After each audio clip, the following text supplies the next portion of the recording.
Did they also try to look into the state of our refineries? Of course. Of course. Now, even when people talk about refineries, sometimes what most people remember is that, oh, unions will come and unions will go on strike. I've always emphasized that the president before me, when I was PENGASSAN president, signed, that's Comrade Brown, who is also, who works in the NPC, Comrade Mokoro, who works in DPRO, signed 5149 for the privatization of the refineries. I signed 5149.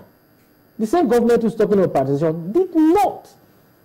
You see, sometimes government comes out and they say one thing, but what is in their heart is completely different. So everything you signed is just what the history books say? History books, they did nothing about it. We said, okay, why don't you go ahead and say, even the workers in NPC at that time, we had a National Executive Council, and they said, we gave them 2 weeks.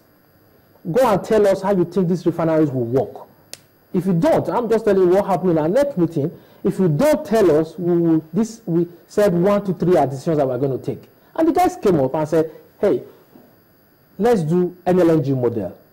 The NLNG model is that the government owns, the core operators are Shell, F, and Coal, and then the government has a lower percentage, and then the operators have a higher percentage. They are involved in day-to-day running of the NLNG. We've not had any issues from the NLNG. We said apply that same model. What I'm telling you now is over 6 years ago. Let me ask this. I mean, how, because the former president, from President Obasanjo's time, he tried to sanitize it. He became Petroleum Minister. Yaradua came in, did what he tried to unbundle an NPC. Then we have the current president, he's outgoing. Then the incoming president has also been in the saddle in the oil sector.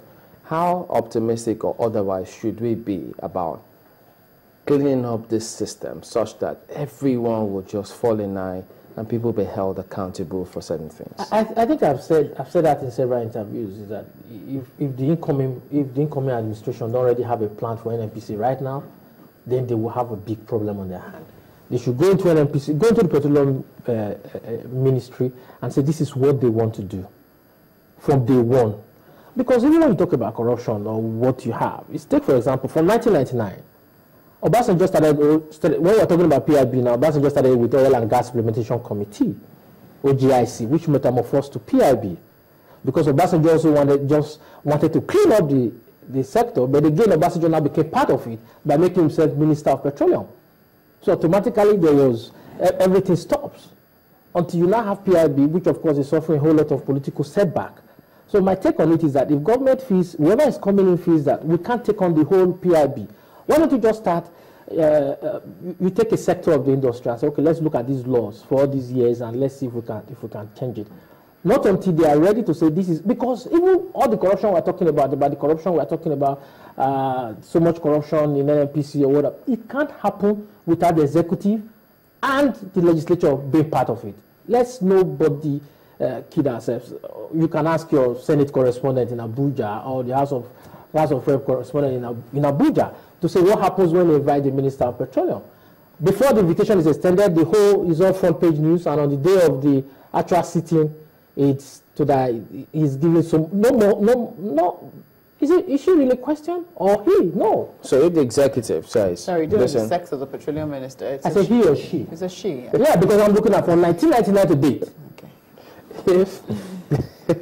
If the incoming government says, look, I'm not going to have any of this, and then he demonstrates it, that look, because I mean, people say for who he is, if you just want to try any of those, you might as well just forget about it. So if he says it, leaves it, practices it, everybody should fall in line. I think one thing going for the president-elect is that there's a universal agreement that he's not corrupt. So that gives him a high moral authority to say, okay, this is where I want to go, and everybody will have to fall in line. If you don't fall in line, then he has to do what he has to do. If you do the crime, you do the time. But if he also decides to be absorbed in it, that is the fundamental challenge. He was a former... But again, how does that help all the institutions you talked about as being weak? Institutions are weak. Why? Because people are not respecting the laws that set them up. If you set up, there are laws governing everything. You are set up as NNPC, this is your NNPC Act. This is what is expected of you to do. Whoever is the president or Minister of Petroleum is not coming to say, it should not be, this is what I want you to do. It should be, this is what is in your act for you to do. So don't act outside of your act. The biggest problem we have is that there are too many interferences from outside. It's so easy for everybody now to blast an NPC, but I'll tell you, as an NPC is cash cow. If there's anything happening in the presidency from 1999, I'm not just saying now, I'm telling you from 1999 to date, if anything is happening, there's a sudden need for money, the first point of call is NNPC. Can you give us X money for Nigerian Republic, or can you, there is a little crisis in one neighboring country and we need to move grains or whatever, is NNPC. Can you get some mosquito nets and for people to protect your pipeline, NNPC have to pay. What about all those people they put in offices to plan our economy, to ensure that we diversify? Is it all on paper? Why must they all just keep running to the NNPC? I've always said in terms of documentation, policies, everything on paper, I think we should rival the first world country, America and Europe. But in terms of actual implementation, we lack the discipline to follow through. So what are you seeing as the way out now? Because I know that a lot of our viewers are watching and they are wondering, okay, we understand the process, maybe we understand what exactly could be causing the difficulty that we're facing. But how do you see us getting out? Do you see a time frame in which you can get out? Do you think that this would ease before the 29th of May, or we have to look beyond it, at least for a temporary reprieve? I think we need to look beyond it. We need to adjust. We need to adjust with the current realities, hoping that they settle, in quotes, their family matters. And then we also now, it now depends upon the incoming administration to now also set a goal that, okay, fine, we want to stop importation in 2 years. 2 years? Yes, let me say we want to stop importation in 2 years. I want to stop importation in 3 years. Now, hopefully, give Dangote as much support as it needs to make sure its refinery comes up. I'm not a strong supporter of government coming up to build a refinery, because everything around government these days, I'm very, very skeptical about it. So what I'm saying now is that give somebody like Dangote all the support he needs to make sure his refinery come on. Many people have licenses to go ahead and build these refineries. None of them. Most of them who took those licenses were looking forward to making easy money. To do this downstream sector, you have what are called 1 kobo or 5 kobo to make from part. It's actually volume. So you need to be a businessman, you need to be patient, be persistent. That is the only way you can start making what down the road. Dangote is investing several billions of dollars. For him to recoup those money, he's looking at 5, 10 years, 10 years. Well, the search for oil in the Chad Basin, what prospect does that have for us as a country? I think if you look at all the data that we made available, we've been doing that all these years, except probably there's a new technology now that they also want to apply. If not, it may just be on a white goose chase. Mr. Esele, are you really saying that there can be a temporary reprieve, not even if, say, some agreement is reached by the current president, who is still president till May the 29th, and maybe with the incoming president and the marketers, there can be something done. It can't continue like this to the end of May, can it? You can never say never. That's why I use the word family affair. If whatever they do, whatever they go behind closed door to discuss and have an agreement, it's okay. But what I'm saying here is that let's adjust to the current. If that comes, it becomes easier for you to say, okay, fine, we are getting better, than for you to now come and say, oh, it's going to change tomorrow, and nothing seems to change. I don't like to give people false hope. Well, who knows? I mean, it's crazy out there. When you get out there, it's supposed to be 87 Naira. People are saying they're buying for 250 Naira, but later it's well, I'm just wondering if at the end of the day, or perhaps I should ask, what is the best thing to do? Not being political correct now. Is it to deregulate the sector and say, look, this is our time frame, this is what we need to do, and then ensure that everybody does what is right? You have DPR, PPA, PRA, you have PE, all these agencies. Nobody's talking to Nigerians about what's going on these days. Now, I know people will be thinking, okay, fine. I know before we started this program, Mogbe was more like, let's take off the subsidy and let's pay what we have to pay. And I said, what I keep talking about, first let's handle the process. If the process is okay, and then we'll now decide on what next to do. Because I think the whole of 2015 is going to be very tough year for the country. It's not just only about kerosene, petrol. It's going to be a tough year. Salaries are no longer regular.